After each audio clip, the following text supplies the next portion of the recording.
6 cases. That's the first thing every Russian teacher tells you.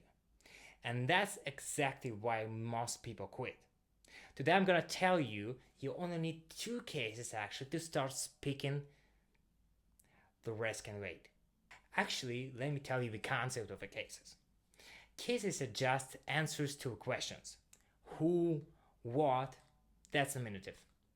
Or let's say starting position of everything.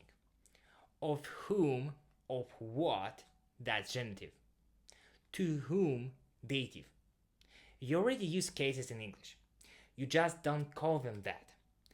That's why usually I'm telling every time, actually Russian and English are very close to, because cases is kinda exist also in English.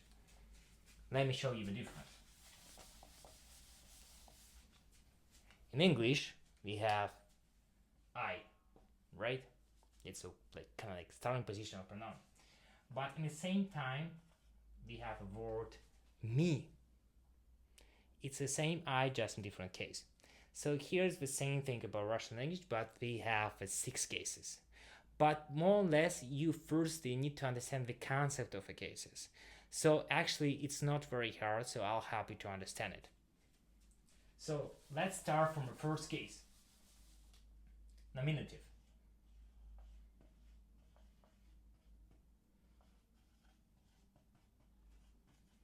Nominative case. So nominative case, this is a subject. So that's it's the starting position of everything because it doesn't change, it doesn't conjugate anything. So the person doing the action. For example, Иван читает книгу. So who we have here? Ivan, right? So it's a subject here. Ivan reads a book. Ivan is nominative. So because I told you this is a subject.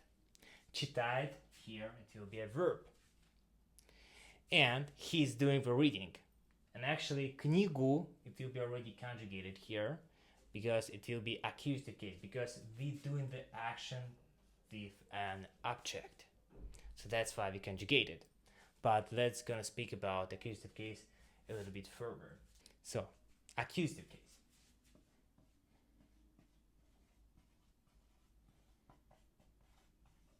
Actually, interesting fact about accusative case, because in Russian language it will be sound as винительный падеж.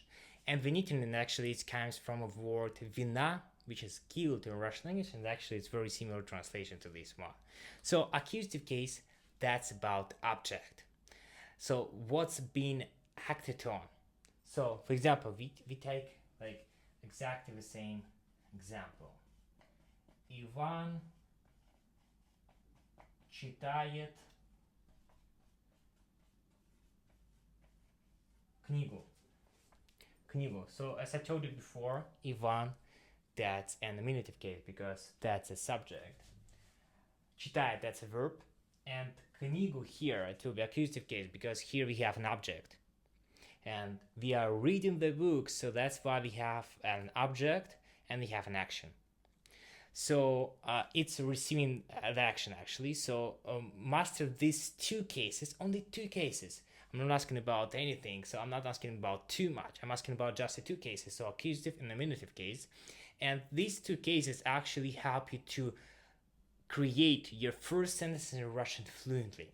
So the over 4 genitive, dative, instrumental, prepositional, I'll cover in a separate videos. But where's the secret actually? Native Russians make case mistakes too. Actually, every native make mistakes everywhere. Grammar, cases, conjugations, genders, anywhere. We even have a slangs actually. So the first thing that you have to understand, language it's not like a math. So it doesn't have a strict rules actually. Even in Russian language, like even actually in any language, not only in Russian language, if you can make mistake, even like the whole Russian native speaker, this whole like Russian nation, we're gonna make mistake and make it repeatedly over like 50 years, 100 years, this mistake will be a rule. And that's a beauty of language because actually languages are very flexible. So doesn't pay a lot of attention to this because still languages is a flexible thing. So and everybody makes mistakes. So cases is just like a journey, but not a wall. So it doesn't create some barrier to not to not let you speak. It's the opposite actually. It's just like a thing that exists in Russian language, but at the same time, it's not create like some massive wall. So we also have some simple things in Russian language. For example, in English, it's very hard to talk about tenses. There's like a lot of tenses, a lot of different things in English about tenses. But in Russian, we just have just simple, just past, just future. So it doesn't have some future continuous, past perfect, past continuous, or something like this. But at the same time, we doesn't have a tenses. But still, we have that situations which is very close to something like past continuous, past perfect, and like a lot of things like this. So again, that's why I'm telling you, actually English and Russian are very close to, because all of the situation can exist in both of languages. So the full case chart plus 30 practice sentences in this week's Patreon homework pack.